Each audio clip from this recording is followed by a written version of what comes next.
Hey there, ladies and gentlemen, Casual Crono here. I was fortunate enough yesterday to pull Verdanta. It's not often that I get a brand new character on a banner pull, Stellar Awakened. So I figure I'll use this opportunity to kind of look at her skills, see how she performs, because I figure right now the big question that a lot of people have is, should we pull for this new character? Is it worth it? Particularly if you are a free-to-play player and don't have many stones. Do you really want to use them on her, or do you want to save them for another character? So we're going to take a look at Verdanta today and see what she's like and maybe some potential teams that could be built around her. Whenever I get a brand new character, one of the first things I do is turn to the Another Eden wiki, and I'm going to do that right now. So here we are on the Another Eden wiki. We can go to Verdanta and scroll down. So the first thing when there's a new character that I want to answer, basically, is this person a DPS character, like a damage dealer?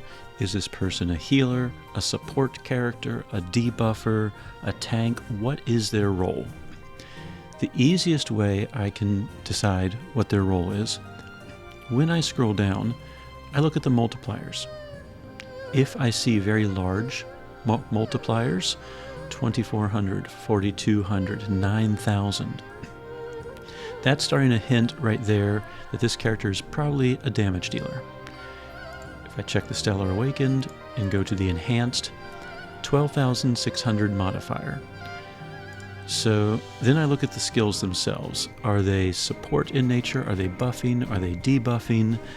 Are they just a lot of damage? What? And I usually just look at the last few skills. The very last one, Blue Ice Flare, water attack that attacks twice, 9,000 when, I guess, maxed out. When the user's HP is above 50%, it also performs Blue Shimmer. Well, I'm like, well, what's Blue Shimmer? So we look up here, water type slash attack on all enemies. It's the 4200 maximum modifier.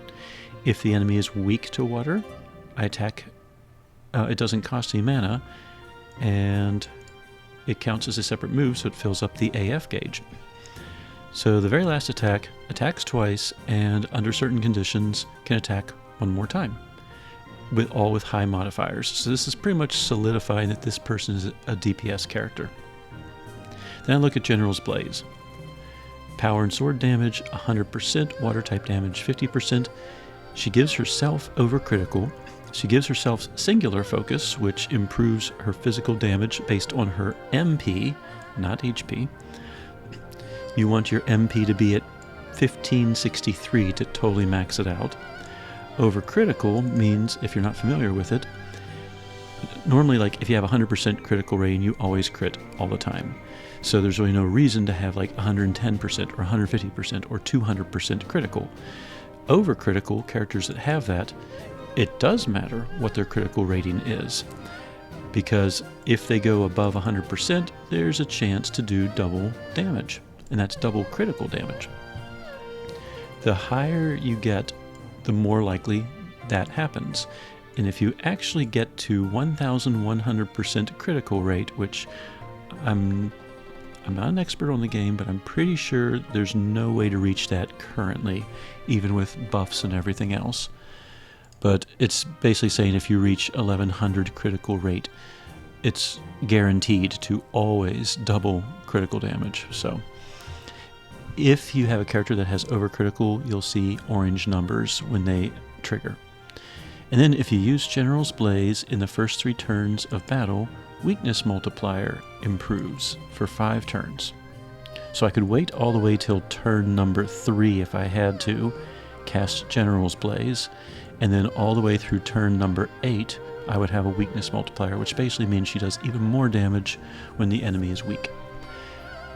So then that starts making me think, well, that means I need someone who can put an expose down, or I'm just stuck attacking enemies that are weak to water to really make use of this. Expose creates a weakness, and there are several characters like El Seal and such that can create that exposed. Well, under her Stellar Awakening, if you enhance one of her Stellar Awakening skills, she inflicts exposed to all enemies for 3 turns. And that's only at the battle start. You don't get a choice win. So that means the very first 3 turns of battle, she's hitting weaknesses. So if I use General's Blaze early on, which Stellar Awakened, she automatically casts for herself, I have full use of a weakness multiplier. And when enemies are weak, she attacks again. So I'm really liking this. It seems like she's going to be really, really powerful the first 3 turns, and that also means I have 3 turns where the whole party could be attacking a weakness.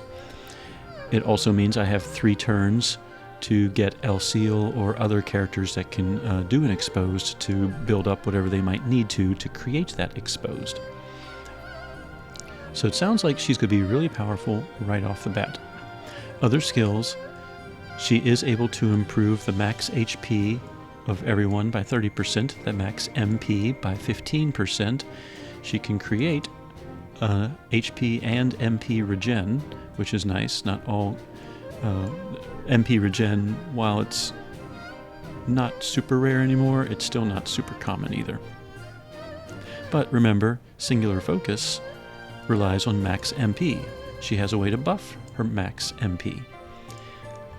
So I kind of look over, because to me, support characters are ones that buff the party. DPS, and you can have a character that's both a support character and a DPS character. Thalil ES, for example, can really pull off both.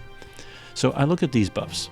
General's Blaze, I keep wanting to say General Blaze, but it's apostrophe S, so General's Blaze, seems weird.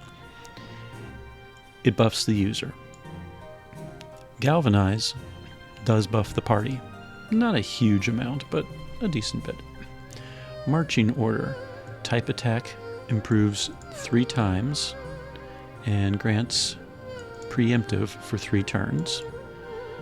So that one is a party buff, but a 3-time type attack boost, you know, for a character that might attack like 4 times in 1 strike, that doesn't seem like that much. That looks like that's pretty much about it with her normal skills. So if you pull her but don't have her Stellar Awakened, you do have access to all of this. So she attacks all enemies. She attacks all enemies. She buffs herself damage-wise. And the only thing she really does for the party is improve their health and MP. Which, while nice, that one kind of If Blue Ice Flare performs Blue Shimmer in Link, then I don't really feel the need to equip Blue Shimmer. So Blue Ice Flare and General's Blaze will definitely get equipped. After that, if you have her just 5-starred, not Stellar Awakened, I'd probably stick Galvanize on her 3rd spot. Though depending on the fight, having preemptive for 3 turns for the whole party might be a really good thing to have too. So those would be the skills I would kind of target. Now, let's go ahead and switch back to her. There we go. When I go to equip skills, my general pattern, and everyone's is different, the spammable skill that, like, if there's an AF burst, the one that I want to click on the most, I always stick in the first position. Usually it's one that has multiple hits, because in order to keep an AF gauge going, you want to hit many, many, many times. So Blue Ice Flare attacks twice, and then executes Blue Shimmer, and Blue Shimmer, as we saw, will attack once, and if the enemy is weak to water, will attack again. So by my count, that means each time I hit Blue Ice Flare, she hits a grand total of 4 times if the enemy is weak to water and if her hit points are high. So that would probably be a decent one to spam in an AF burst. General Blaze, I always stick buffs in the second position. General Blaze, as we looked at, is total buff and only for her. And then the bottom skill is usually a debuff of some kind, or pain, or a zone. It's like things that you want to do right away at the start of the fight. I don't really have a good third skill. As I said, doing something like increasing the team's health and MP, Galvanize might be a good one to do if you don't have her Stellar Awakened. Since I do have her Stellar Awakened, I'm going to put Frost Blossoms there. And some of you might be going, well, Frost Blossoms had a higher damage modifier, and yeah, it takes a lot more MP. It gives you Elemental Break. It pierces barriers. Why wouldn't you want to spam that in the AF burst? Well, it only hits once. And the other skill, Blue Ice Flare, has the potential to hit 4 times during the AF burst. So Blue Ice Flare will keep the AF bar going for a longer period of time. Frost Blossoms will not. So yeah, I might get a larger chunk of damage using Frost Blossoms, but when you're in a party situation, you want the whole team to really use the AF gauge to the maximum.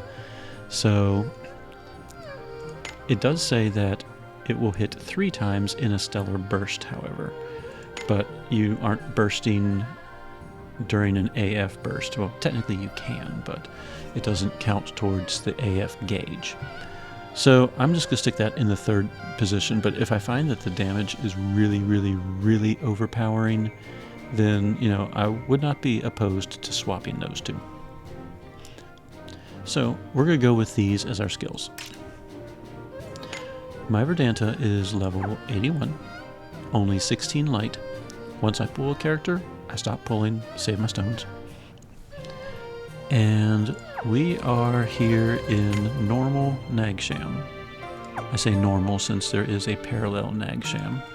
This is the one where you have a choice of dummies and you have 5 turns. So we're going to get a baseline. We're going to just use these skills, get an idea of how strong is she. I'll point out one thing I did notice.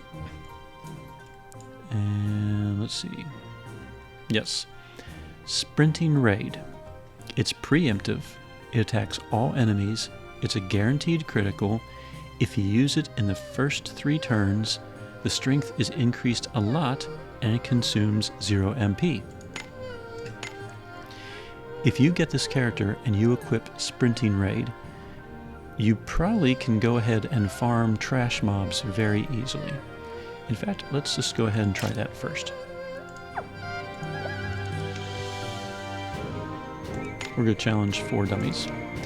So mind you, she is unequipped, no gear whatsoever, but she is Stellar Awakened.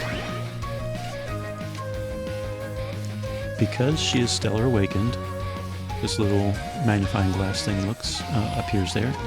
Exposed. Water types are weak points, and it's for 3 turns. So if we use this Sprinting Raid, the damage is going to be increased 20 times. It's going to consume 0 MP. Let's see if it's worth using. So let's look at the numbers when we attack. Rest in peace. That looked like 14 million per enemy. That is definitely potential farmable stuff there. And it says within the first 3 turns of battle, which means I can do it again, right? Another 14 million? Another 14 million. Alright. And now it will do much less damage and costs MP. Yeah, 225,000. We've also lost the exposed, so we lost a lot of damage potential there too.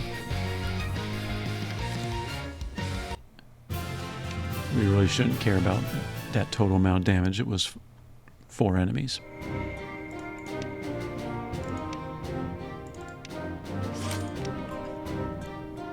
Alright, so I have prepared... By the way, it's still pretty early on in the video. I'm going to cover 2 things really quick. Completely unrelated to her. I noticed when I logged in, I had a little red exclamation mark next to my records. And I clicked on it, and it was on story. And I thought, oh, it's just drawing my attention to the new symphony, the Final Fantasy IX, which I plan on starting tomorrow. And definitely I will post. What I didn't realize is that there were some tickets available for the Ryza and the King of Fighters. I had to click that little circle down there. And lo and behold, there were 6 lone encounter tickets available, which was not super obvious when I first logged in yesterday. So, if you have those, you have 6 free pulls for pretty much anything. I was looking on the list, and fairly recent characters are on here. I saw Dionysus, Dreamweaver, Alter AS. I saw Nina, Azure Retainer. So up until just a few banners ago, all those characters are potentially there. Now, the chance of getting any of those characters is extremely low, and the chance of getting, you know, the knights and sisters and robots are extremely high. But technically, there's a way to get some lone encounters, which, as I said, was not obvious. You go to records, story. If you completed those previous symphonies, click the little circle there and you get some tickets. Yay. So that was item number 1. Item number 2, I noticed that I'm getting a lot more subscribers. Yay. Thank you all. I have been playing another Eden since it was released. I'm not sure if any of you watched my little intro video, but I love this game a whole lot. My YouTube channel is completely free. I do not have a way for you to give me money. I don't want it. I'm just very happy to be sharing information with you. As such, while I have been playing the game since basically the beginning, I will never claim to be a complete expert. You know, there's a lot of very fine details for characters, and I can tell you right now, board, with 225 characters, I have not spent a significant amount of time with each and every single one of these characters. There's a lot of things that I still don't know about a lot of these characters. I have discovered patterns, you know, like how should DPS be equipped, how should tanks be equipped, and so forth. And those are the types of things that I share with you. So I'm about to do a whole bunch of tests with Best Girl Verdanta here. And we are going to see what she's like. Are these tests thorough, complete, like will definitely give you a yes or no answer? No, of course not. You know, everyone's situation's different. I have a lot of strong characters, so if she turns out to be strong, it's just one more on the pile. You know, for a person like me... Who to send my whispers of love? Did she say something about whispers of love? I'll have to listen to that again sometime. Like, I have Sesta, I have Manalka, I have Izuna, like a bunch of strong characters. So for me, even if she does prove to be a strong character, I'm not so sure, you know, I need this character. But for a brand new player, or someone that has been away for a while and is returning maybe for the Final Fantasy collab, she would probably, if she does prove to be a really strong DPS character, that would probably put her at very high priority, especially if you don't have some of those other characters. So, yes, we're going to test her out. Am I going to make the perfect team with her? No. Am I going to explore every single possible situation with her and potential party members? No. But hopefully you all will get some insight on whether or not she's worth pulling. That's really where we're going with this. I have no pattern of testing. I'm just going to kind of start doing what I feel like doing kind of like with my YouTube channel. I will post what I want, when I want, and hopefully you all will enjoy it and come along for the ride. My general philosophy. So, I did, so that's my 2 cents. Now let's go ahead and get into this for real. So I took the liberty of going ahead and whipping up your standard DPS set. In today's game, as of December 2025, for most super bosses, Elpis Sword is the best possible item. It has Overthrow, and it has a 100% critical rating. Which means, when we scroll down here, we can see that her physical critical rating is over 100%. So with that overcrit buff, that General's, what was it called? General's Blaze? Yeah. So her physical critical rate is 111%, which means there is a small chance with every hit she might overcrit. So if you see any orange numbers, that's what that's about, as long as General's Blaze is active. Whoops, going back to equipment. So Elpis gear is still the best damage dealing gear that there is right now. The overthrow modifier for Elpis is higher than the overthrow modifier for the Mujima sword, but if you don't have the Elpis gear, the Mujima sword is a very decent second place. For armor. For a DPS character, you want to choose armor that improves damage. So when you click on details, for example, the Blue Heavens bracelet, it has a status resistance, it has endurance and spirit. None of this helps with damage. It helps with survivability. So a piece of armor like this would be better suited for a tank character. Mujima Bangle, it says damage decreased according to turns passed. Well, that doesn't improve damage, that helps you survive, aka tank gear. If you go to things like the Oriental bracelet, or guidance bracelet, it says type attack plus. The guidance bracelet improves damage. This would be something that you would equip to a damage dealer, like Verdanta. So, I'm not saying this is the best piece of gear to give, but it's one that's fairly accessible if you've gotten pretty far in the main storyline. It improves critical strength, and it improves your MP. And remember that we saw in the skills, the more MP she has, the more her, where's that Grand Order, or General's Blaze. The more her MP is, the more damage she does thanks to this singular focus. And if she is always doing a critical hit, then the Dryad's Bangle will always improve the damage of that critical hit. So, is the Dryad's Bangle the best? But it definitely helps with damage. Raw stats are really good for damage calculations, as you can imagine. So I tend to stick with straight stats badges, the highest number I have, which I happen to have 1 power plus 50 badge. So I gave that to her.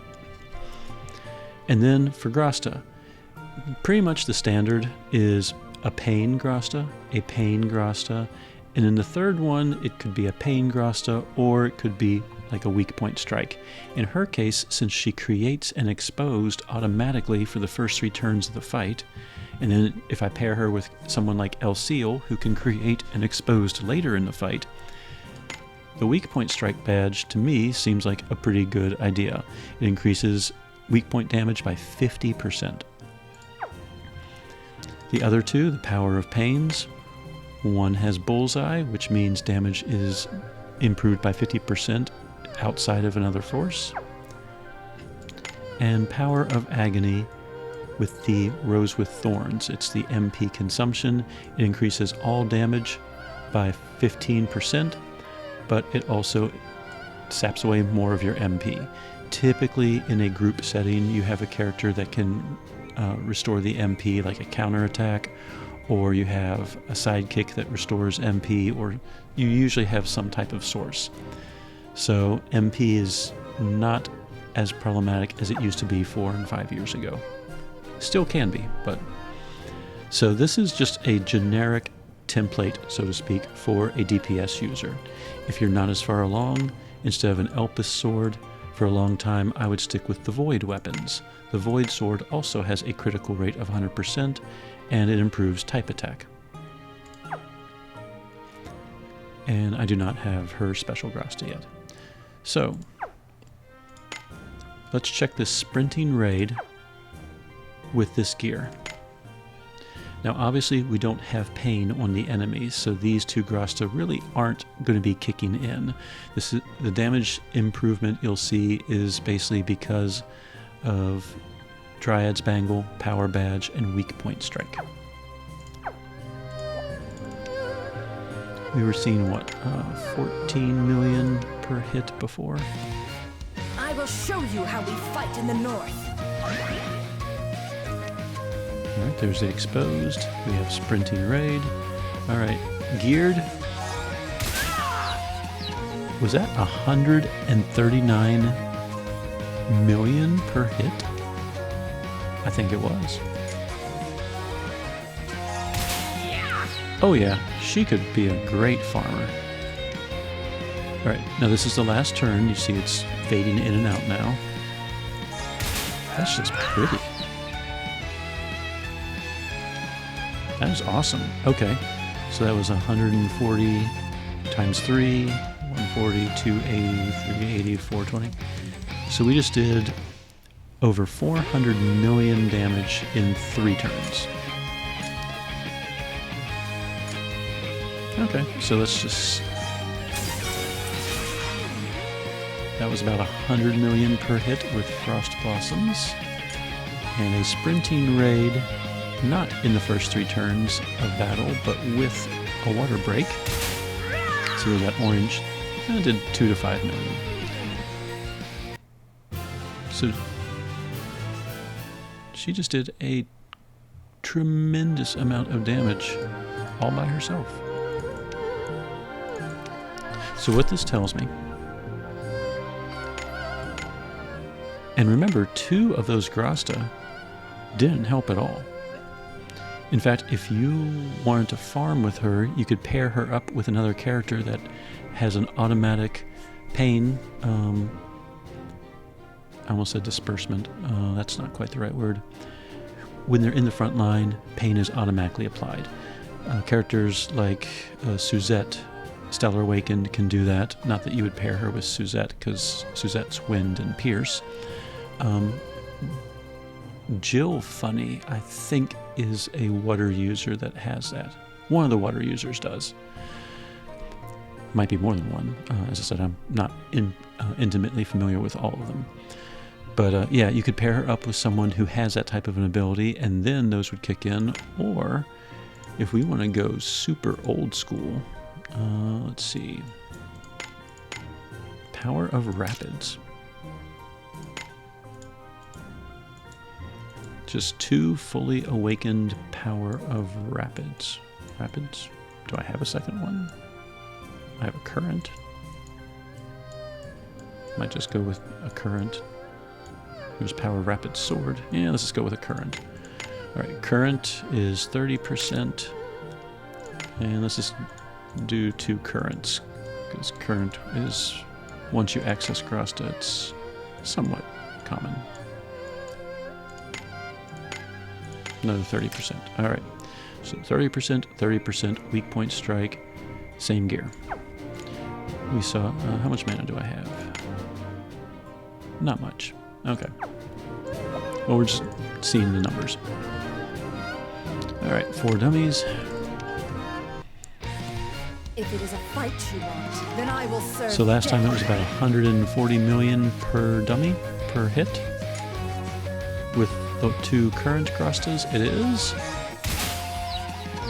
Did I say only 122? Oh yeah, because we got rid of Bullseye.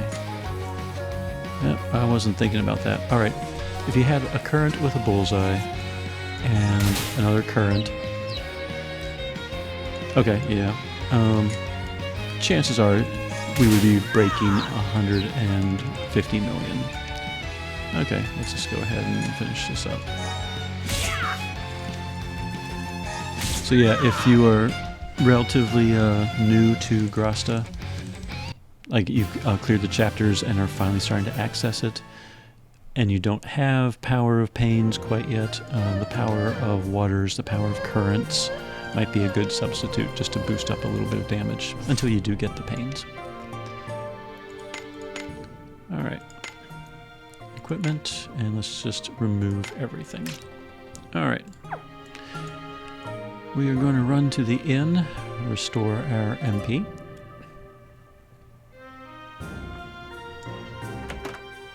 Ooh, you know what? Let's go ahead and throw in one of those characters that just automatically puts pain down. Who to I send want to see my what that whispers damage of looks love? like.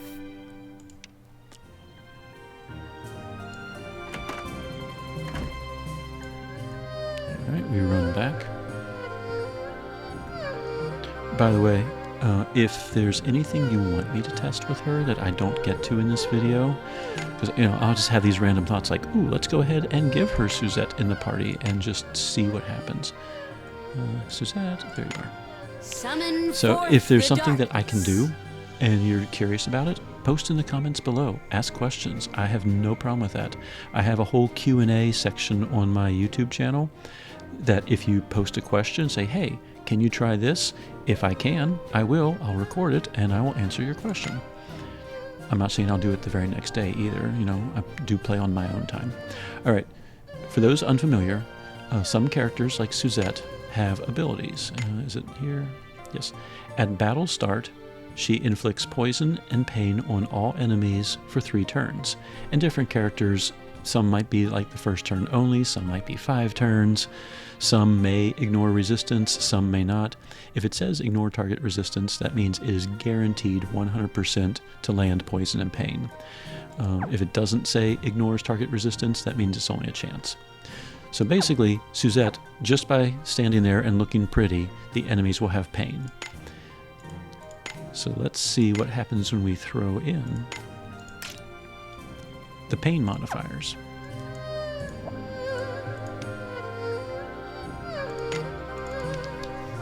Alright, so we were doing 150 million per hit. See, there's the pain and poison. She's just going to land strikes, so we're just going to kind of ignore her damage. Alright, sprinting raid. No zone. It's just simply her with pain applied.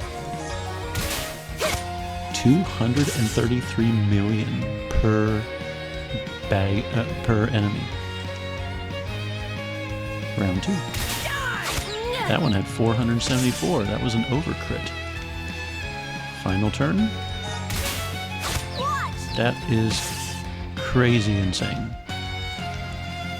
Okay, I'm just going to go ahead and say it now. She is very capable of farming most content. Alright, let's just go ahead and stack some elemental breaks. Oh, we just killed 2 baddies. Can we kill the other 2? Do we use this one? Yeah, let's do it. Rest in peace. Ah, so close.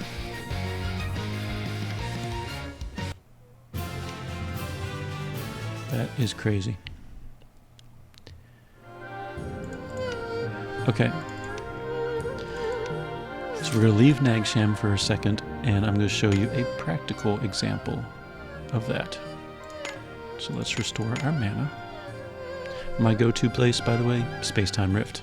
You pop out right next to a tree, eat the fruit, everything's good. And you can warp to wherever. Let's, let's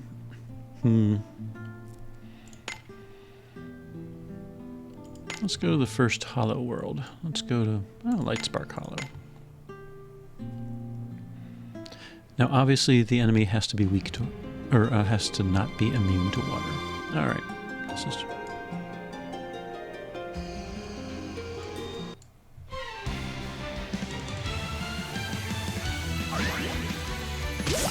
All right. sprinting raid.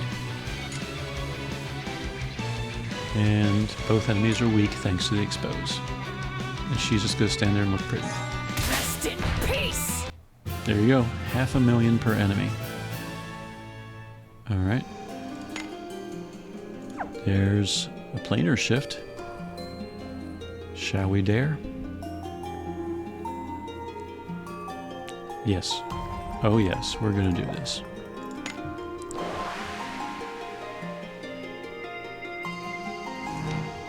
Oh, I just activated a phase amplifier. Well, let's make the most of it. To victory! To victory. Leave it to me, the Princess of Darkness! Die! That was The over Symphony of Souls has ended. a billion? You have my Per enemy? appreciation. I'm now trying to figure out why it's even higher than before. Shouldn't it be the same?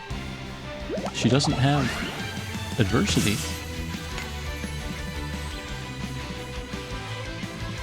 Damage inflicted to poison targets times 5. Oh, well, we picked a really good one to go to. Rest in peace! Yep, that's over My a billion sin is that per I'm enemy. too powerful. Oh, we are so going to clear this place.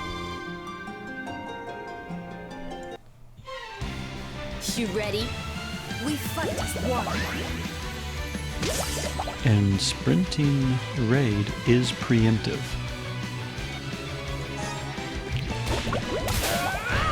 2.5 billion. Even a battle. Billion, not million. Alright. So it's official. If you need a farmer, Verdanta definitely can The handle it. Symphony of Souls has ended. I forget what the horror is like. Okay. If this thing has Give me like a break. HP stoppers or something, then we're gonna be in trouble. This ends here. Yeah. Okay, oh, turn 2. Nice. I cannot lose, after all. She just said she cannot lose, and she was right.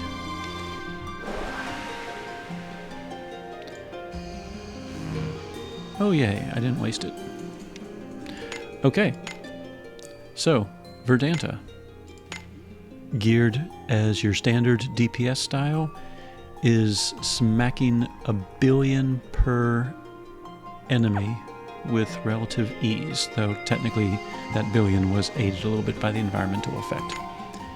She was definitely doing about 500,000 without it. Alright. Well, that's good to know. If you need a farmer, she's definitely worth pulling. Now, let's go ahead and remove Suzette and equipment unequip. Alright, let's go back to Nagsham. Now, trash farming is one thing. Yes, it will make the game easier. It will probably make a lot of the chapters easier. If you're lucky and you have pulled her and you're like in chapters 10, 20, 30, 40, just based on what I know of the game and how tough it gets as you continue, she will make it easy for you. So if you have pulled her, congratulations. You probably have a clear ticket all the way through chapter 122. The only things she's going to run into difficulty with will be anything that's immune or absorbs water, because her exposed trick does not reverse those abilities. The other thing that she's going to have issues with is any enemy that has like an HP stopper, like you saw on that when I fought that horror, that she knocked out half of its life, and then on the second turn knocked out the other half. If that horror had done a much stronger attack, then my team would have been in trouble. But you're usually running around with some type of tank for those types of situations. So yeah, if you're new to the game, or if you're returning and happen to have gotten her Stellar Awakened, congratulations, you have just gotten a huge piece of the game puzzle. All right. So that was basically testing out the sprinting raid skill, but we don't care about that. We care about killing super bosses. So we're going to go with Blue Ice Flare, which, remember, attacks twice and then activates Shimmer in the link, which attacks a third time, and if an enemy is weak, attacks a fourth time. So we should see 4 total attacks, at least for the first 3 turns, while the weakness is up. And let's go ahead and do that now. She is completely unequipped, so we are going to get some baseline data. 1 dummy. If it is a fight you want, then I will serve death. Alright, turn number 1. We'll just go ahead and do a Blue Ice Flare, see what happens. Remember, completely unequipped. 7, 7, 12, 12. So it's 24, 36 million damage that she just did without having any gear whatsoever. That is very good. For anyone not familiar with the game, if you're new to the game, an unequipped character could be doing anywhere from like tens of thousands to maybe hundreds of thousands on a good day. The fact that we just saw 36 million from an unequipped character is pretty good. It's not quite Sesta level. Sesta is the gold standard. She could do way more, but that was certainly a lot. All right, let's go ahead and get an elemental break on turn 2. 50 million in one hit. That's crazy. And that would affect all enemies as well. Alright, well, we are on turn 3, so this is... Oh, that's right, this doesn't matter anymore. This can happen all the time. Alright, so we should see 4 hits. The first 2 this time get the benefit of the break. 28, 28, 12, 12. So 28, 28, 56, 58, 68, 70. So that was 80 million in basically one attack. Alright, well, we've lost the exposed now, so now the enemy is no longer weak. And I could use my remaining 150 just on one hit, or I could do... Yeah, let's do 2 Blue Ice Flares. Alright, so this is Blue Ice Flare without the weakness. Rest in peace. 4 million, 4 million, 3 million. Oh yeah, and only 3 hits because we're no longer hitting an enemy weakness, so therefore that 4th hit no longer hits. The blue shimmer, 2nd hit. Alright, and last one. 4 million, 4 million. Basically 4 million. So she just did almost 200 million damage, and she was basically naked.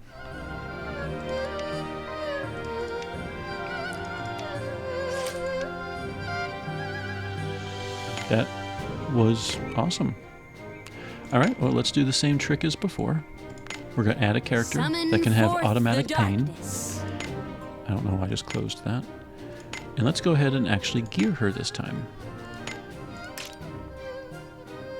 Same setup, Elpis, Dryads, Raw Power, 2 Pains, Weak Point Strike.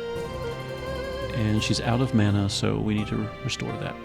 I can see, especially with her Stellar skill costing 150 mana, I can definitely see a little bit of mana issues with her.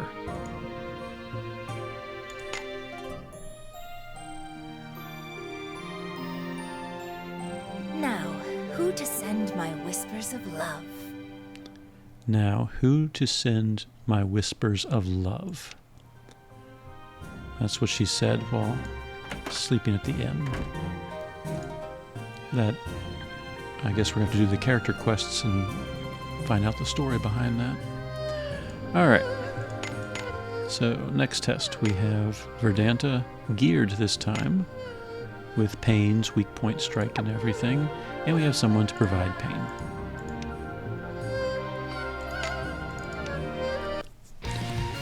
Let's do the same order as last time.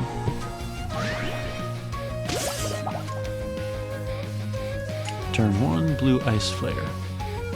So geared. 200, 200, 400. She's gonna kill it. She just beat up Bag Batty on turn 1. My appreciation. That's incredible. Bag Batty was given 1 billion health. Because back then, when he was introduced, 1 billion health was extremely hard to reach. And she just chewed through it like it was nothing and had 4 turns left. That's incredible.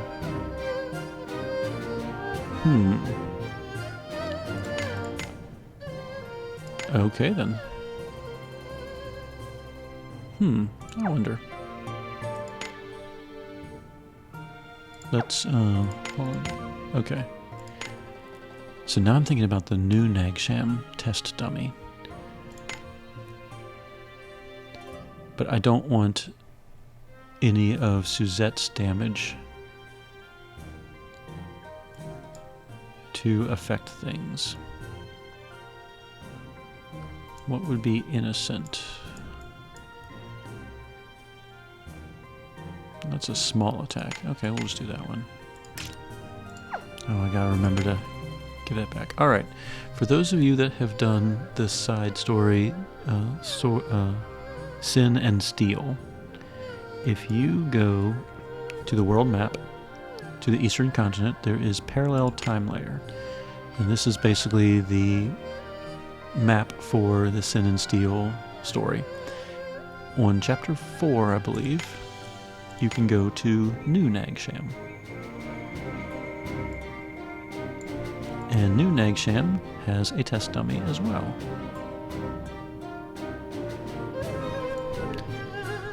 However, instead of a choice, you have only 1 enemy to fight, and you have 1 turn. I will show you how we fight in the north. However, it gives you a full AF gauge to work with. So we're just going to spam Blue Ice and Dark Thrust. Dark Thrust is a small attack. It does not have any type damage or anything. It's just going to reapply pain over and over again. So pretty much whatever the total damage is going to be Blue Ice. And I figure with the AF burst, we'll probably get about maybe 2 or 3, 4 hits in. Now remember that she is equipped with the Bullseye Ore, and Bullseye Ore does not trigger during an AF burst. So her swings should be a little bit lower. So, yep, 100. Rest in peace. And that was a nice one. There's some more overcrits. Looks like I was able to get 3 in. So basically her alone in an AF burst did about 3 billion in damage. No zone, no support character buffs, no shared Grasta, nothing. Basically just her. Not bad.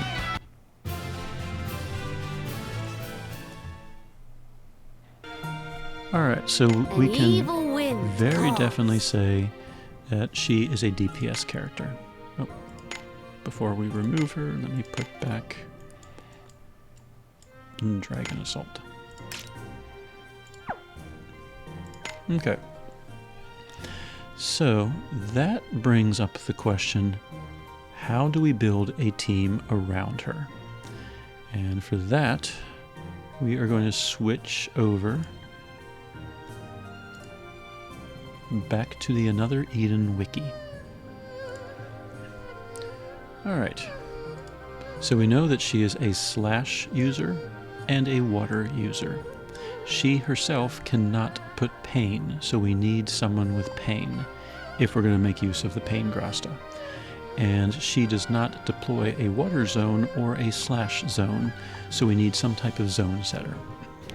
If you are unfamiliar with the wiki, it has tier lists, And the one that I use all the time, let me refresh this page. It has Una at the top and just kind of goes down. However, more importantly, at least for me, it has the ability to sort. So that's what we're going to do now. We're going to open up types and we're going to choose water. Okay. So now tier lists are extremely subjective. There's a bunch of tier lists out there. They all say different things. Me personally, I would never rank Melina this high. I've used her several times, and I just don't see why she's so high. And I'm sure someone is going to post in the comments why, and that's fine. Elciel, definitely. So the first thing I do is kind of get an idea of who would be good to pair her. You can sort by water, you can sort by slash. So sword, katana, and axe users are all slash. She herself is sword. So these are some of the sword users that might make sense. Right away I notice Elciel is sword and water. So is Jill Funny. Elciel AS, of course. Hismena AC. So right away I'm starting to see some possible pairings. Elciel might be a good character to look at. Jill Funny might be a good character. Hismena Alter might be a good character. And of course, if we're building a slash team, we don't have to necessarily match her to water. It could be any slash character, like Thalil Lily, even though she's crystal. But you just need someone that could set a slash zone. So, with that in mind, let's go ahead and go back to water. The next thing I look at is the zone page. On another Eden Wiki, if you scroll down a little ways, under Gameplay Mechanics, there's a zones page. You click on that and you scroll down and you see here's all the zones, and if you click on this, here's all the characters that can deploy said zone. So let's look at water. All of these characters can deploy a water zone. The dark blue AZ are characters that can deploy an awakened zone infinite number of times. Most characters in the game can deploy and awaken a zone once. So once they've used it, you can't awaken it again. But apparently Jill Funny, Felmina ES, and Melissa all have the ability to give me an awakened water zone over and over and over and over again. So usually when I'm forming a team, I try to pick someone that can do that. Melissa is not the best choice.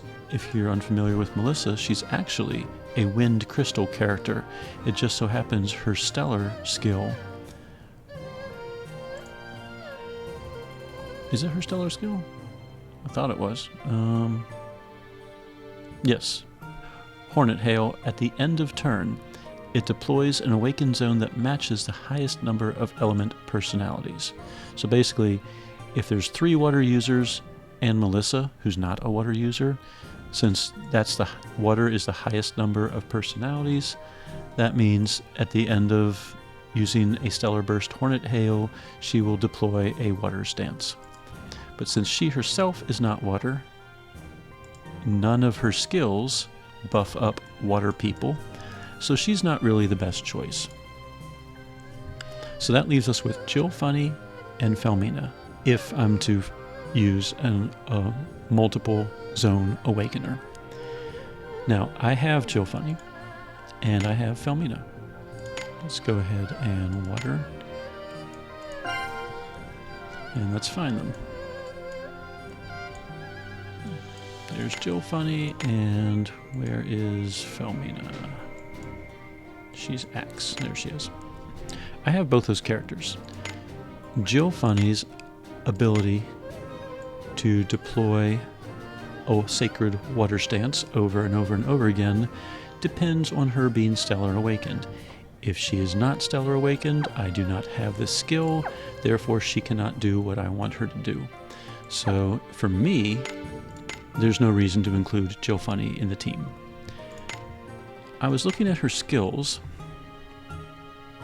She has the ability to heal and stuff like that. She herself is a magic attack user, though it does depend on her power. She can inflict water break. She can heal the party. And she had a few other things. In fact, let me, I just realized I switched over to blue stacks, but I didn't switch over on this. I'm not used to swapping back and forth. Okay. So what I did, well, apparently I was just talking and you were just staring at the same page for a while. Jill Funny, stellar skill, deploys the awakened water zone over and over again, but my Jill Funny is not stellar awakened, therefore Jill Funny worthless. So we're going to look at Felmina next. Alright, so Jill Funny, all of her skills and everything. For that, we're going to go back to this. Alright. So Jill Funny,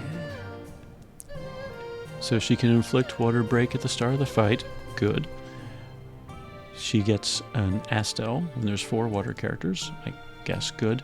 She has zone ability, so when she deploys the zone, it can stack or it can lower. It stacks when you use single target attacks. It lowers, aka gets weaker, when an ally uses an AoE attack. Well, if you remember, Verdanta, attack on all enemies, attack on all enemies, Stellar Awakened, attack on all enemies. So Verdanta's biggest attacks will weaken the Sacred Water stance because she's using AoE attacks. So Jill Funny and Verdanta don't really sync up. Jill Funny, magic user, specializes more in single target type situations. Verdanta is not a magic user and specializes in all enemy attacks. So let me switch back. So between these two, even if Jill Funny was Stellar Awakened, I don't think I would pair her up with Verdanta. So that leaves Felmina. She's the only character currently in the game that can redeploy an awakened water zone over and over and over again and syncs up with Verdanta. They're both slash users. And in her case, she's a single target attack, but things like on weak point, she attacks again. Well, remember that we have that exposed at the beginning of the fight. And she can debuff the enemy. She can improve physical resistance. So there's a lot of good things that Felmina can do besides reawakening the water zone. So we'll go ahead and we'll remove the plus 50 power badge. The next highest I have is a plus 40.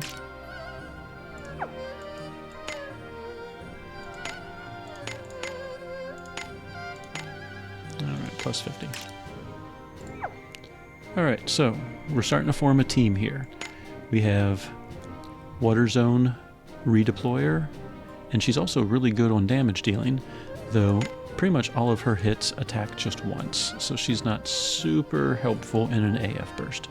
She's also not Stellar Awakened. There is no option for that for her yet. But we're getting there. So now, we need Pain. All DPS users pretty much have a couple of Pain Grasta equipped. In her case, 3. So, we need someone that can set Pain. Felmina does have a passive. At battle start, she inflicts pain on all enemies. I want to say it doesn't last forever. I think it's like 3 turns or 6 turns or something like that. If I am not sure, we switch back to Felmina's wiki page and we can look it up. So passive. Battle start. Yes, inflict pain for 6 turns. So that's nice, But a lot of times, particularly later in the game, if a boss has like revive points or something, they clear their debuffs upon reviving. And then she doesn't have any other skills that apply pain. So I still need a water character that can apply pain. So where do we find one? We go back to that tier list, and under status, we can choose pain or irresistible pain, or both. So these are all of my options. Felmina, we know she has one from that passive. I do not have Premia ACAS.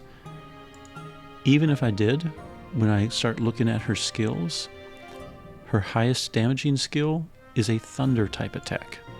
So even though she's water, it looks like she would probably be better with a thunder team for that reason. And I just kind of go down the list to see who might be worthwhile. And the list is very short, actually, of people who can apply pain who are water users. So just based on my experience, none of them are really that strong. So that was people who have irresistible pain. So now let's look at normal pain. All right. Ilulu Alter. She's on my current water team. Claudia has a pain, but she sings. She makes people happy.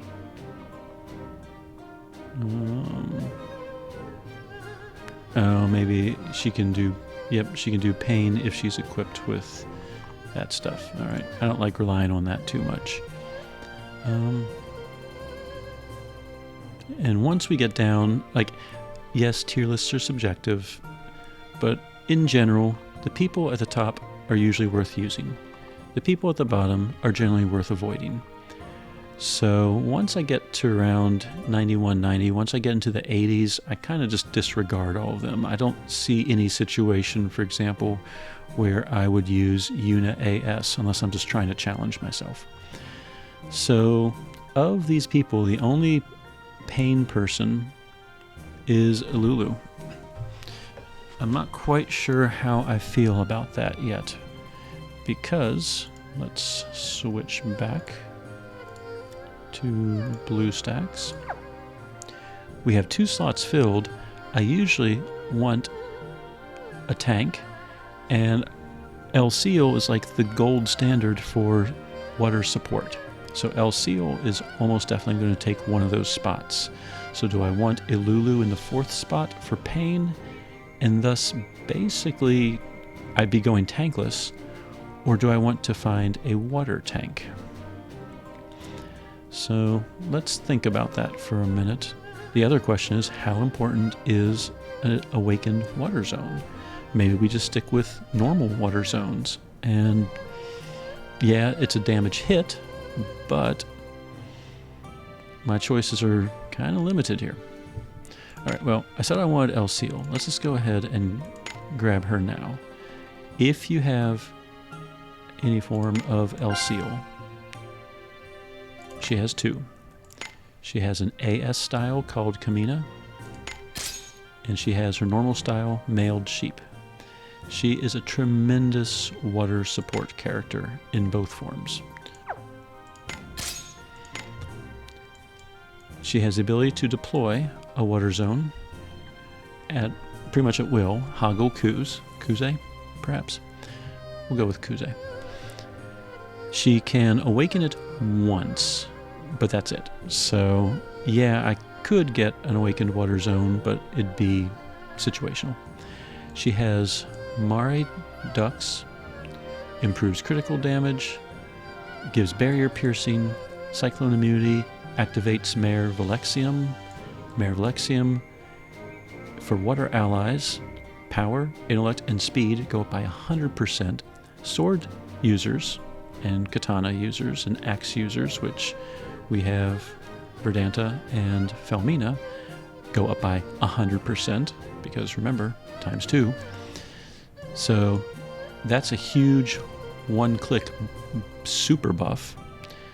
And then I have Torrent Spatha.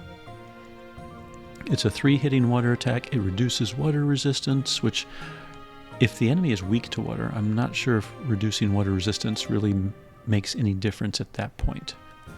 Maybe. I have to play with that. They can heal. She provides an MP consumption reduction, so we can slow down the MP drain. And with 5 things stacked, the debuff becomes 3 turns, restore amount becomes doubled, basically.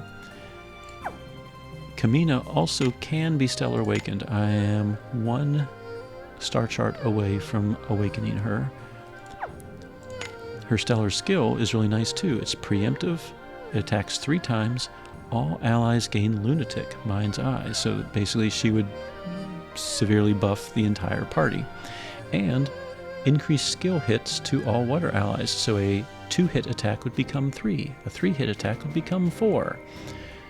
And she grants Hold Ground. So if you have Elseal Stellar Awakened, that is huge, and that would probably be my spammable skill. It hits 3 times and provides all those buffs. Since I don't have it, I have something else that hits 3 times that does restore health and reduce MP consumption, but not nearly as good as her Stellar skill.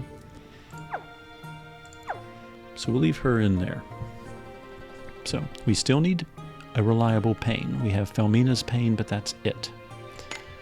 So I could, let's see, water users. Doesn't Dunrith have some type of Pain?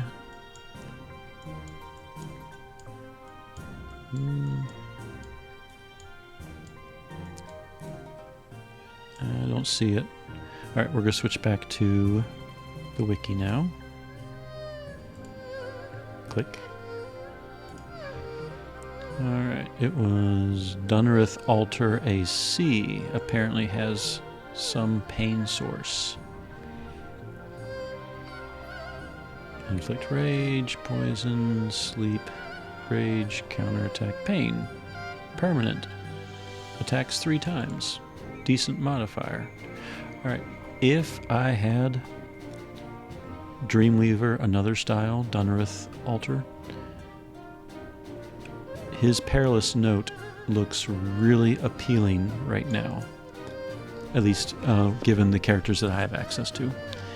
He also inflicts Rage, which is usually a sure sign of a tank. Now, that said, I have Dunrith Alter, not his another style, just his base Dreamweaver style. I have that one. I've used him as a tank for a long time. I have not been that impressed by his tanking abilities. He can do it, but I was very excited to get Annabelle Stellar Awakened because she's a way better tank than he is. But his Alter AS, I have to like stop and think every single time about all the acronyms. He could be a tank and he could inflict pain. So he might be the best 4th character. I'm going to switch back here.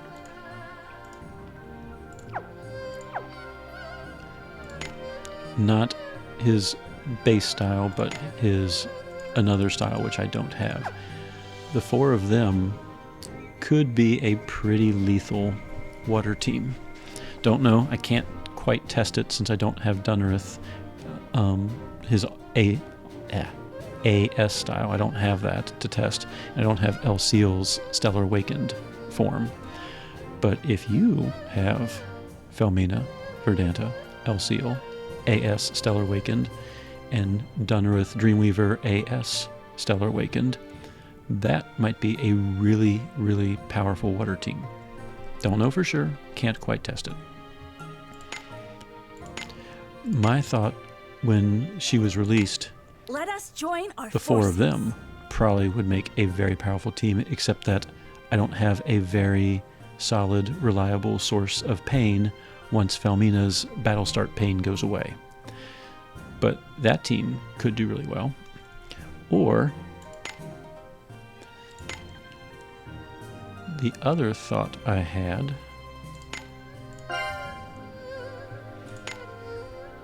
Ilulu altar can set pain. Now, I don't have a way to repeatedly awaken a water zone. I can do it once per fight, but I'm kind of thinking this team would be pretty lethal as well.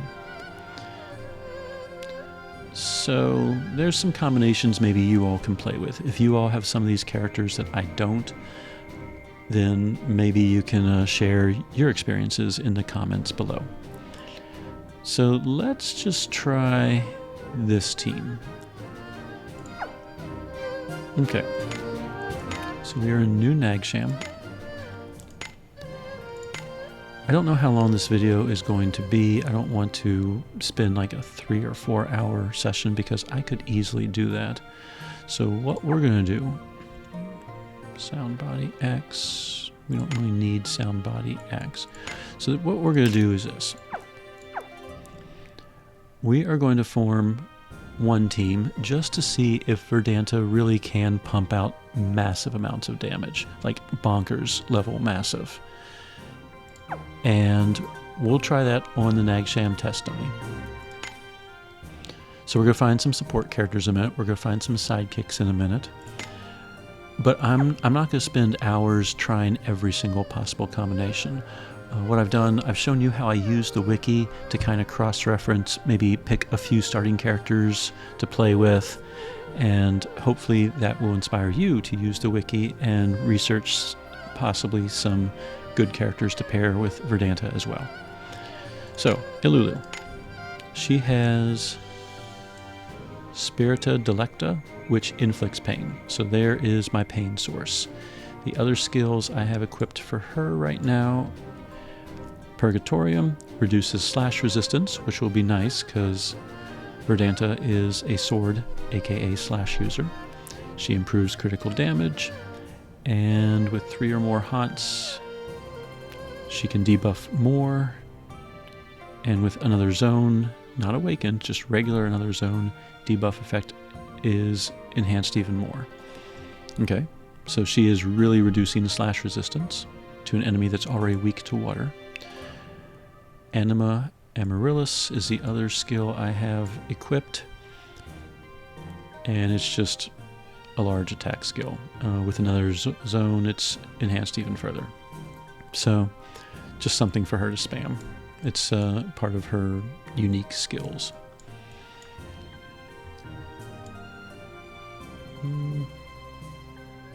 Yeah, we don't want to do a delay. Yep, that's pretty much the only other skill. What I don't like about it is that it only hits once, so during an AF burst, not terribly helpful. Alright, we'll worry about gear in a second. Okay, we're happy with Verdanta.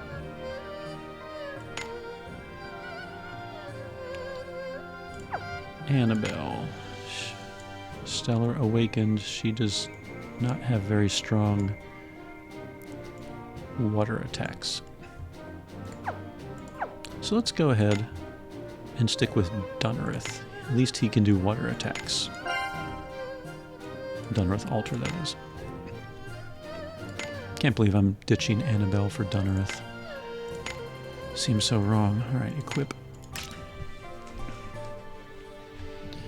Alright, Dunnerith has low health, which is something I really hate with tanks.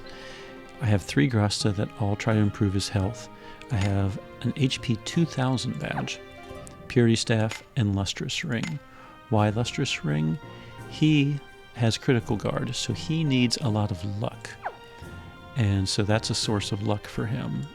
He only has 248 luck, but he does have some skills that can improve his stats as well. So the skills I have equipped right now: Finanzo Thymus, I'm not sure if I pronounced that right. That's one of his tanking. It inflicts rage, type resistance, provides a counterattack, provides knockback immunity, and if he gets hit, he counterattacks doing basically an attack, and restores health and MP in the process. So I also have, I can, this one can be swapped out if the enemy that you're, where is his songs? He has the ability to sing as well. like the Iliad and Odyssey, he has Ilias and Odysseia.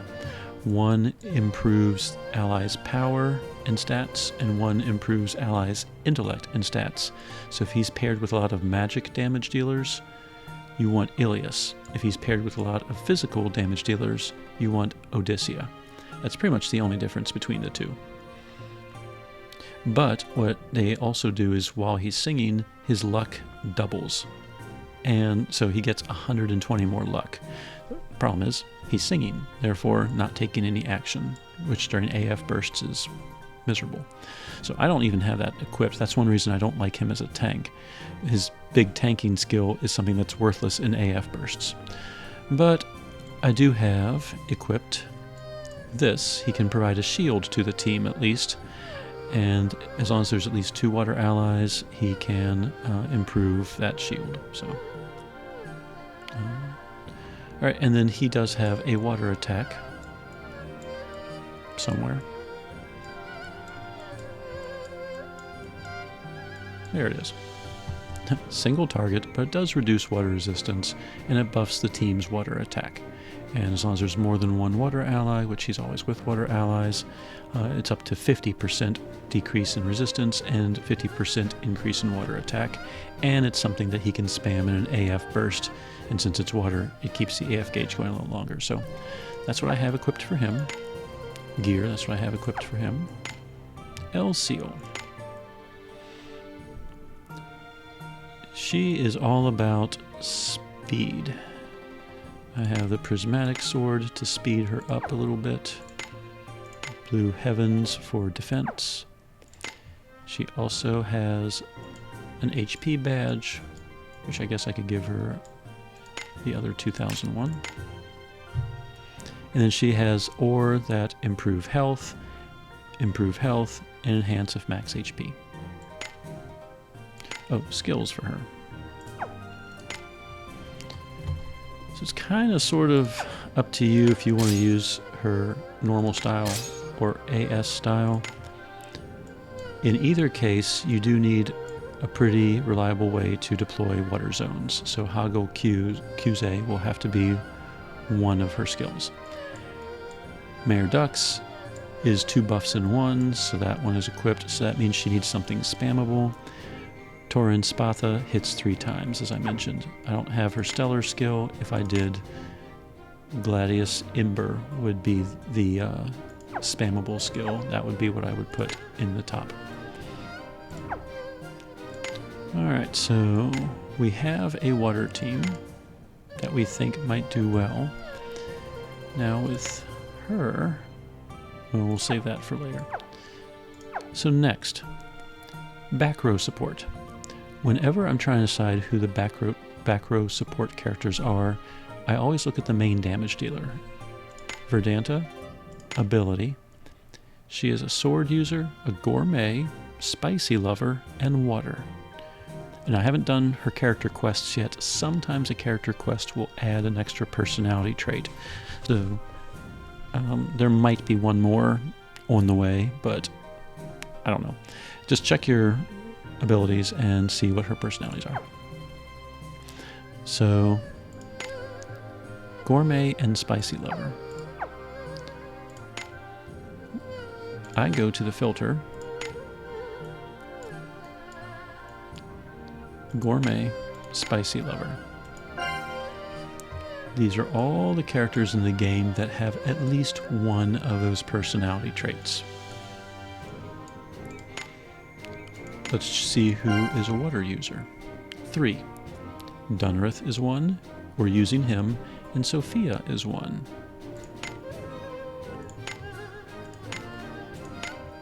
So if we switch to personality,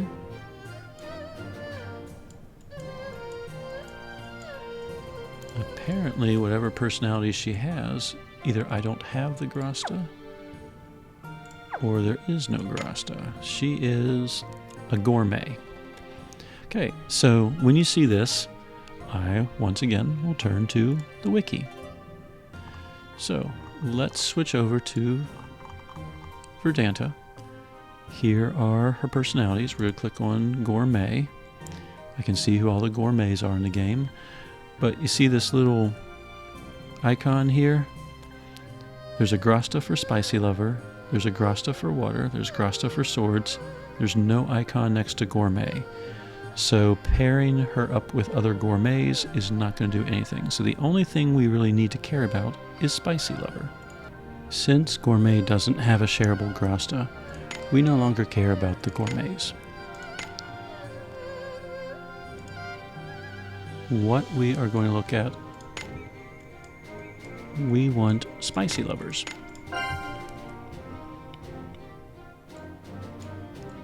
Now, if we try a Spicy Lover water user, the only two choices are Dunrith and Verdanta. And Dunrith is in the party, and in a realistic situation, his Grasta would be more defensive in nature. So, the next thing we do, since she is a sword user, I look to see, do we have any other sword users that are Spicy Lovers? I have one, Shiguri Alter.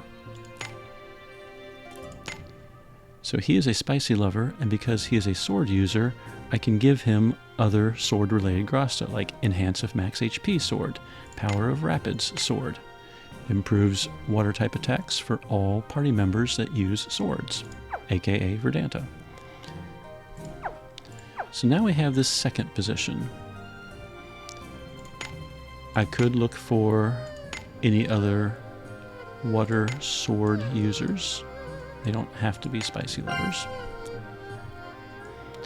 And when I'm looking, I do have some choices. So I'm just going to go ahead and go with one of the free characters, Milla. And I can give her things like Resonant Power Light, Power of Awakening Sword, and Enhance if Max HP Sword.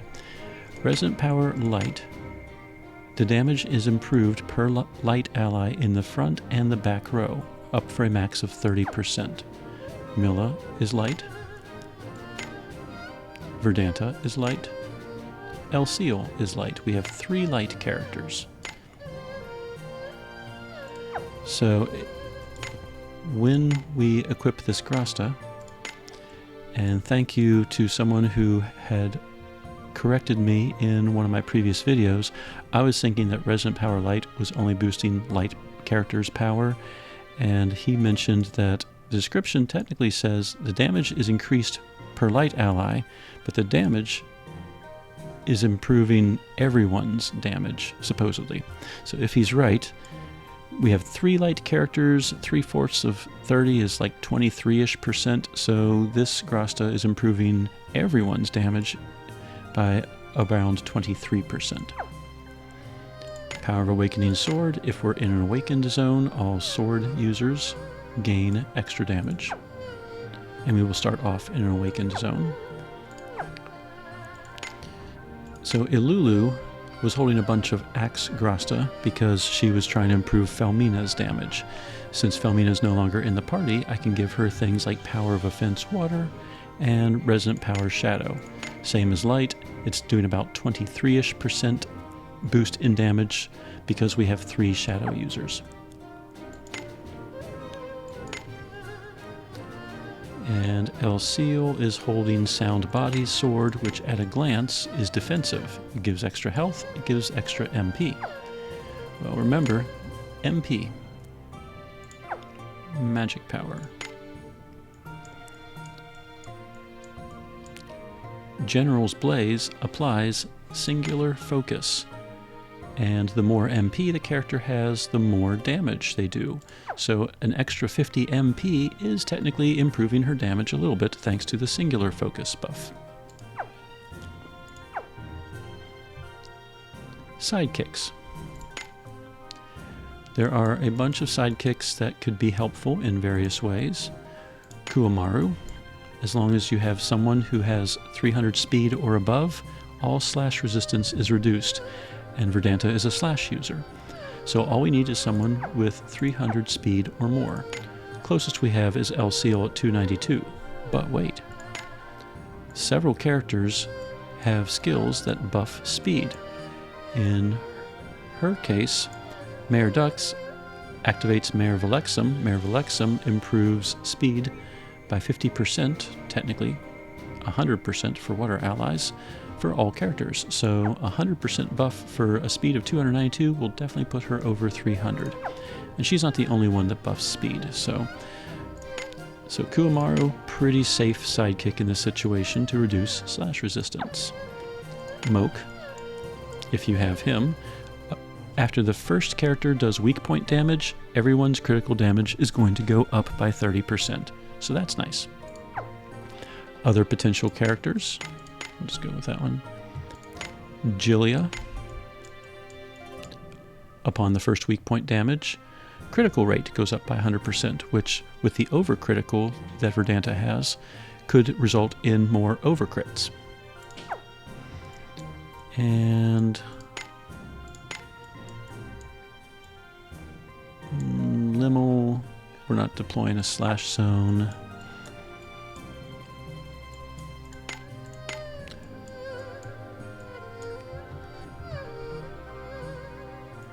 Kumos is kind of interesting. Where is it? At the end of every turn, it restores MP by 10%. So if you find that you're running low on MP, a sidekick like Kumos might help with that. I bring it up only because some of her skills took a lot of MP. Piggy, Sacred Water Stance. You think, that's great. All party members' single enemy attack damage goes up by 20. And unfortunately, Verdanta has every single one of her skills attacks all enemies. So don't use Piggy. His aura is not going to help. And they do a blunt attack anyway. Tetra and Iridian, always good for healing purposes. The others don't have, so we'll just go back to Kuwamaru. So for this test, we'll do a reduction of slash resistance, and we will do an enhancement of critical damage. So, this is the team I have whipped up. Is it the best possible team? Most likely not. But remember, all we're doing is just testing things out. Is this character worth it? Can they pump out very nice levels of damage? So to do that, we will try out the new Nagsham test dummy.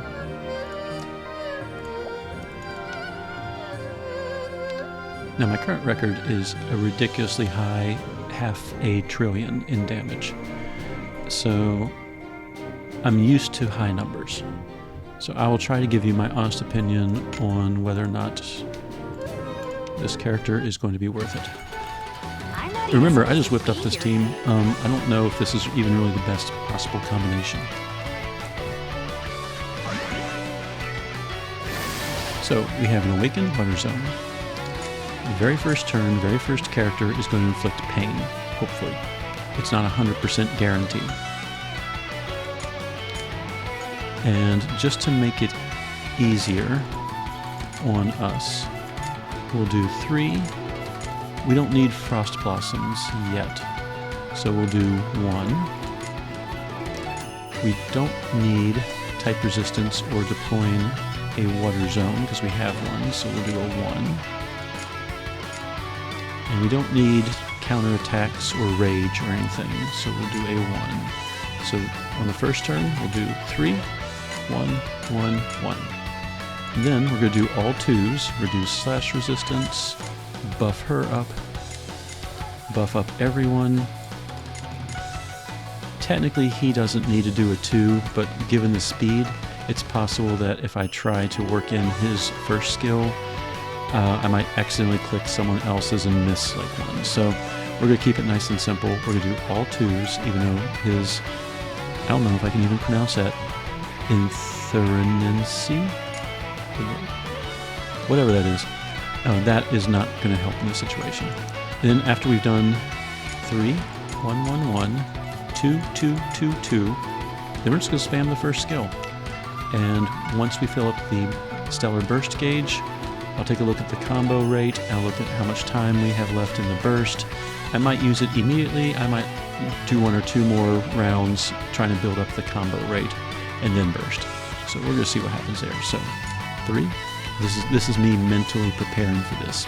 3, 1, 1, 1, 2, 2, 2, 2, all ones. 3, 1, 1, 1, 2, 2, 2, 2, all ones. Alright, I already see her doing 3 billion per hit. I see a couple of overkicks in there too. There's a 3-point. Alright, our burst gauge is ready. I'm thinking let's go to 250% combo rate. There we go. Try a burst now. Frost Blossom. It should attack 3 times. And then stack some elemental breaks. So I guess 3 of those 5 stacks will probably be used. Burst. Let's see what the damage looks like. 4 billion. 4 billion. 4 billion. That's nice damage there. Alright, and resume the ones. Alright. We do have pain. I see the icon now. Forgot to look earlier for that. I saw 3.6 over crit. 3.3s there. Combo rate of 320. That's a nice combo rate for not having any ores or anything.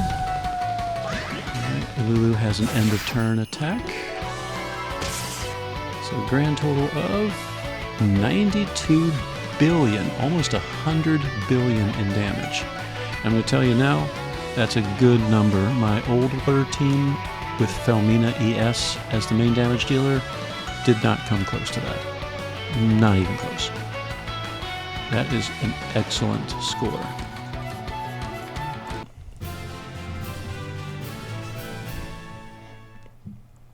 Now. Yes, thank you. All right. The last thing I think I'm going to test, because I love this game. I could spend hours just swapping one character out, swapping in another character, playing around with gear and Grasta. We're just going to run with this for now. What I'm going to do, things like enhance if max HP acts are not helping at all right now. So instead, the current endgame meta relies on multiple hits and improving combo rates in AF bursts. So I have some Power of Pains equipped with enhanced combo rate. So I'll give her 1. The Mujima necklace is not doing anything in this fight, but I can give her the Leopard necklace, which improves combo rate. HP badge, instead of that, let's give her Winged One's badge, power and combo rate. So now our combo rate in an AF burst will go up much faster. I am going to swap out Bullseye because that's not helping right now. It's an AF burst and it doesn't take effect during an AF burst. Combo rate. Otherwise, I'm going to leave her alone. El Seal. Let's swap out HP badge and give her Galaxy combo rate. And don't think... Do I have any more power of... Well, I'm in the wrong category, that's why.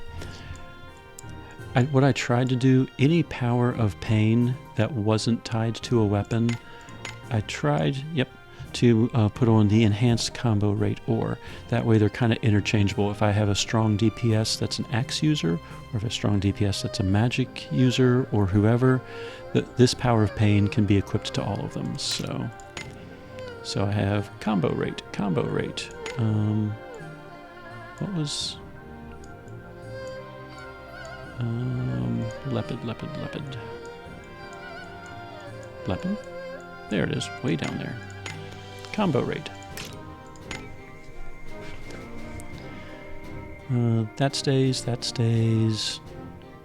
I honestly don't remember if there's any enhanced combo rate weapons anywhere.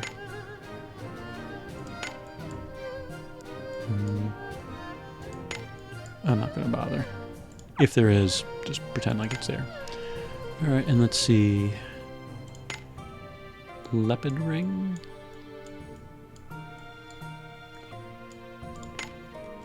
Combo rate.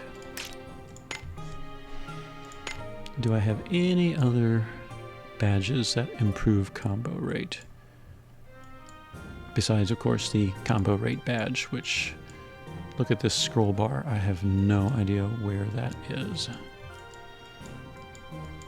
And my XPs, all right. Combo rate, combo rate. Critical rate, well, she has a...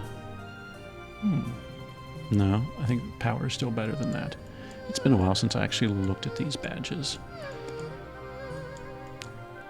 Are we at the stats already? Oh, here we go. Combo rate, combo rate, combo badge. Hello. I'm pretty sure there's one somewhere. By the way, weak point badges do not stack with weak point Grasta, even though they are separate things. So, aha! Combo rate. And I think I'm out of Power of Pain combo rates.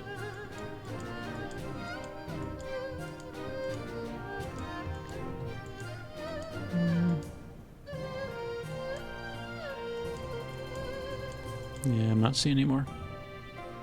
I don't think I made any staff ones. Damage per light ally. It might be just for him. Shadow. Bunch of shadow ones. Okay. We're just gonna go with that for now. So, in the current endgame meta, it's all about improving combo rates in AF bursts. That's particularly true. If you watch my video, you'll see the video about my super bosses. You'll see that the Thunder team is like all combo rated out, so they can hit combo rates of like 1200%.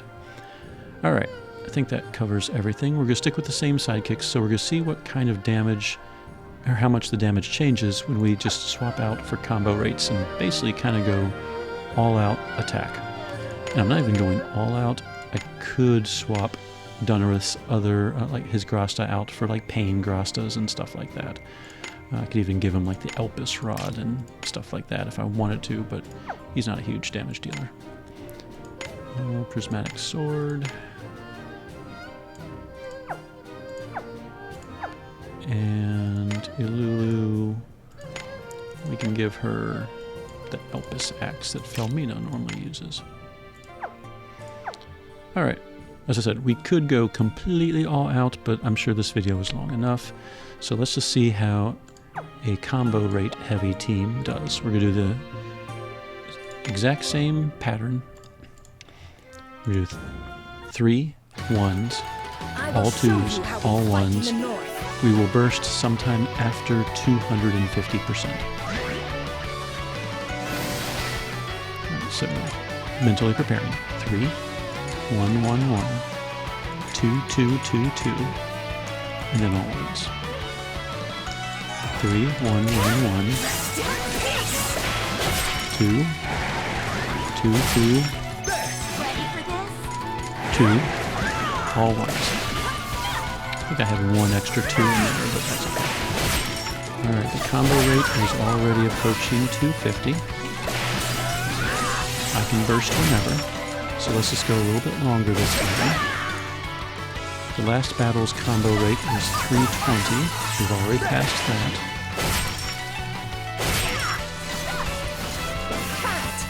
Alright, we'll go ahead and burst.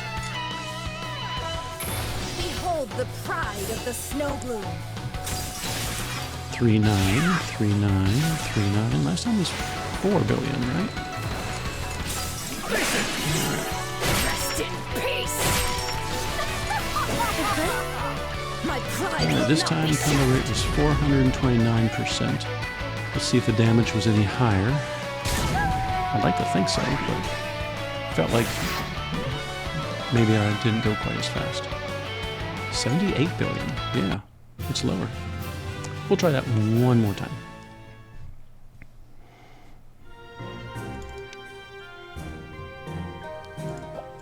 I like this test dummy because he refills all of your mana at the start of every fight.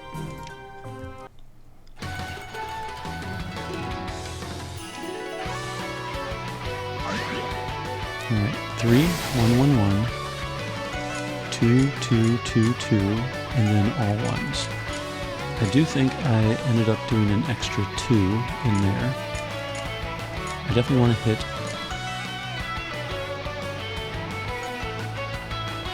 Well, technically, I think General's Blaze gets triggered because she's Stellar Awakened. Yeah, I already have the overcrit and everything from that. Still, we're trying to be consistent. So, 3, 2, 3, 1, 1, 1, 2, 2, 2, 2, and then all ones. 3, 1, 1, 1, 2, 2, 2. Oh, pain didn't trigger. Look at that. That's not going to be the same test. Actually, that might have been the problem before.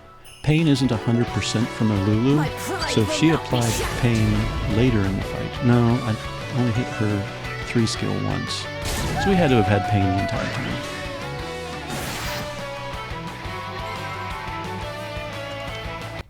Even with that. Okay. Round 3, hopefully with more pain. Things are going so fast at the beginning, I don't really notice if the icon gets set right away or not. Alright, 3, 1, 1, 1, 2, 2, 2, 2, all ones. 3, 1, 1, 1, there's pain. 2, 2, 2, all ones.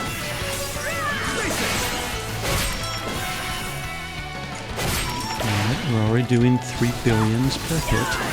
Oh, that's barrier piercing damage there too. Okay, let's wait a moment for the combo rate. Oopsie daisy. Rest in peace. Okay. Frost blossoms in a burst. Behold the pride of the snow bloom. 4.5. 6. 4.5. Okay, that's much more what I was expecting. And now let's just see how many clicks I can get in before the AF gauge runs out.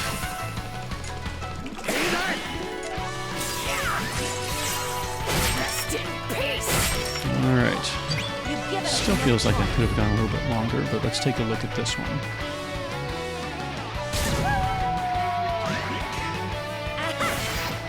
Oh, 1 billion there at the end. That was nice.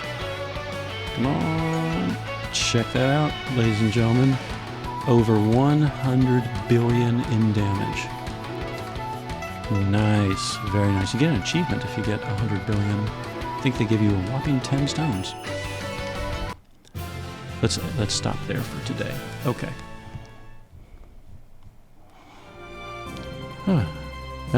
That was pretty splendid. So we just basically threw together a team, partially, where is my water team? This is my normal water team. Actually, technically, that's my normal water team. And it's pretty good, but it's never broken 100 billion. This team was way better, though I'm stuck with Dunnerith. So if you have Dunnerith, Alter, AC, probably stronger. If El Seal was Stellar Awakened, definitely stronger as well. Okay, so let me stop recording and start recording again, and let me come up with some conclusion. Alright, so you all just saw what I did. A level 81 completely naked Verdanta was doing nice amounts of damage on the Nagsham test dummy.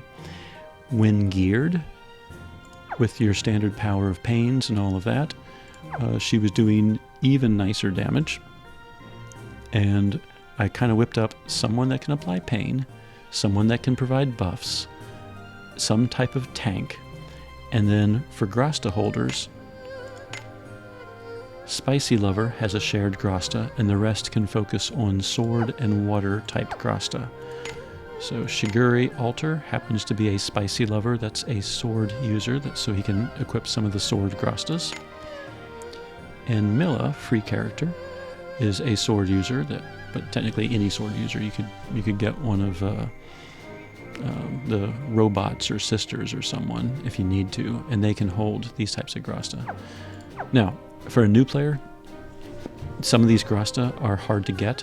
They've taken a lot of effort and time to get, so don't think that you can just waltz into end game and instantly have like Resonant Power Shadow, Resonant Power Light. Some of those Grastas, those take some effort to get. But a lot of them, like Enhance of Max HP Sword or Power of Rapid Swords, those are very accessible to most everyone.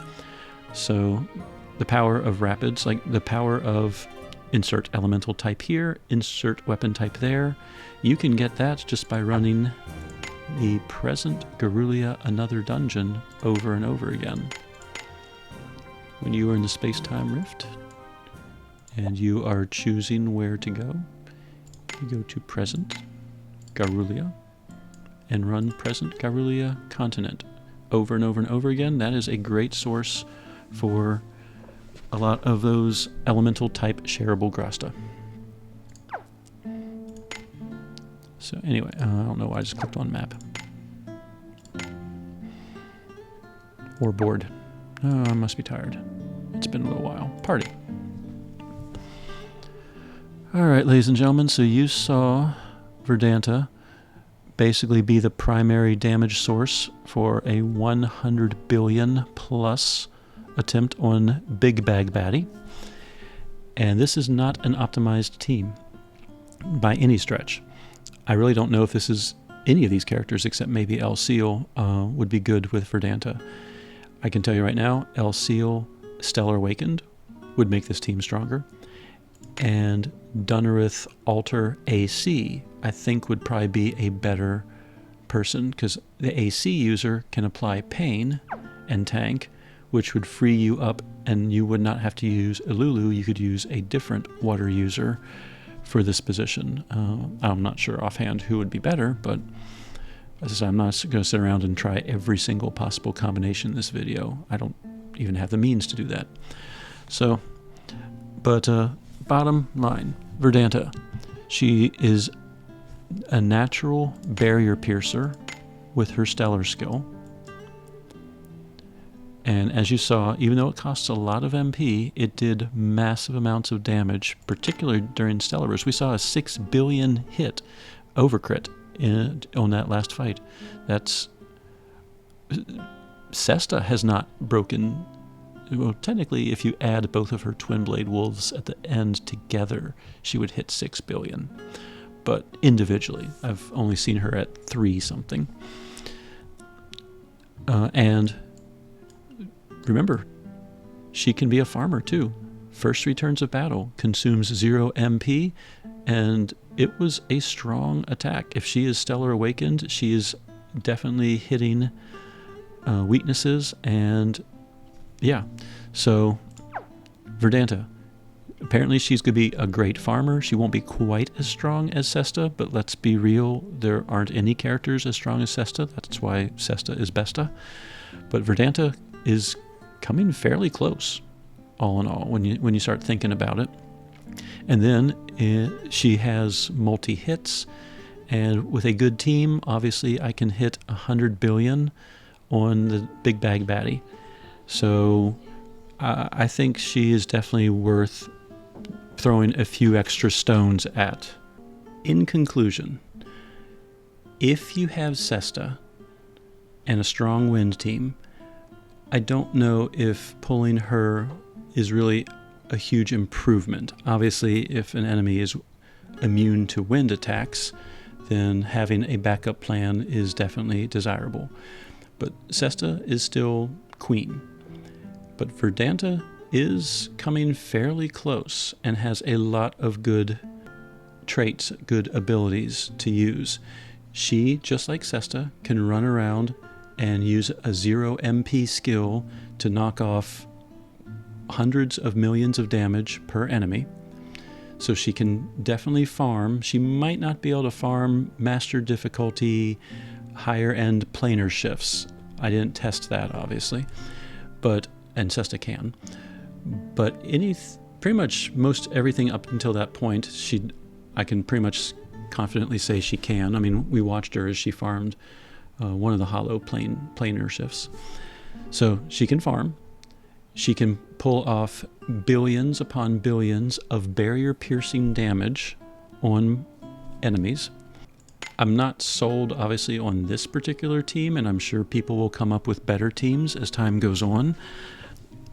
And it's possible that maybe the developers already have like another water user kind of coming up soon that might like fill in some gaps. Because I found it a little hard to find a reliable pain source and the ability to reawaken the water zone. This team can't do it more than once. I guess what I'm trying to say is she can definitely pump out tons of damage, but right now it's a little tricky trying to build a team that covers all of the bases. We want a tank, we want mana regen, we want healing capabilities, we want the ability to redeploy an awakened water zone, and we want a pain source. Those are all pretty much standard requirements. Pretty much all other teams can do that. We have pain, we have, he does pain, he tanks, she does damage, she redeploys awakened earth zone. We have pain source, she redeploys awakened water zone. We have tank, we have healing. She redeploys awakened wind zone and heals and creates an MP regen. He tanks, she does damage. She can also redeploy an awakened wind zone, so I have multiple zone awakeners. Damage dealer, redeploys awakened fire zone, applies pain. I mean, this team has it all as well. Healing is covered by Tetra. Tank redeploys awakened Thunder Zone. Blanked for a second. Huge damage dealers. Healing covered by Sidekick. And so forth and so on. Damage dealers, buffers, redeploys awakened Crystal Zone. Pain Setter. Here, let's see, we have Pain Setter, we have Awakened Magic Zone Deployer, Damage Dealer, Healing done by Tetra, and Damage Dealer, no Awakened Water Zone, Pain Setter, not guaranteed, Tank-ish, never fond of his tanking, and as I said, I could probably play around and maybe make a slightly more optimal team. I don't want to spend a whole bunch of time on this because time is of the essence. Verdanta, her banner is available. The paid banner is available for a little more than 3 weeks, and the free banner is available for the rest of December. And then it's gone. And she might reappear in like some, fateful encounters and stuff in the future. But now is a really good time to pick her up, and you saw this video.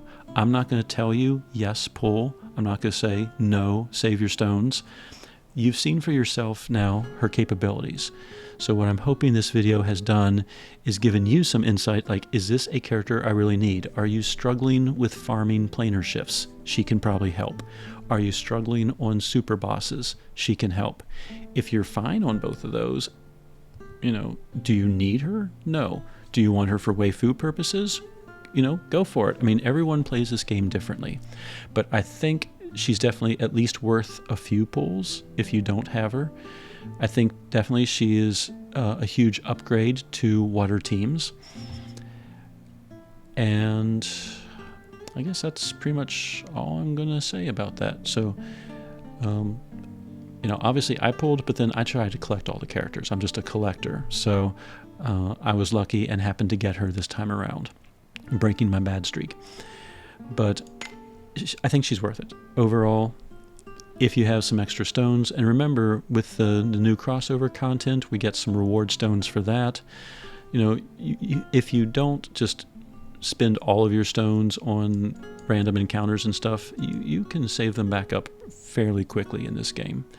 Do your dailies, watch your ads, all that kind of stuff, and it adds up. I don't want to say really quickly, because it's not really quickly, but yeah. So it's late in the evening. I'm not quite sure if I really had a point or if I was just rambling. So you've seen the video. Make your own decisions, make smart decisions, pull if you want to, save your stones if you want to, but above all, have fun with the game. Just, enjoy it. It's a game. Don't stress. If you get her, great. If not, she might spook you in a silver door in the future. Who knows? So, I hope this video helps you make some decisions about whether or not to pull and whether or not she can be a benefit to your various teams. So, Casual Chrono, signing out.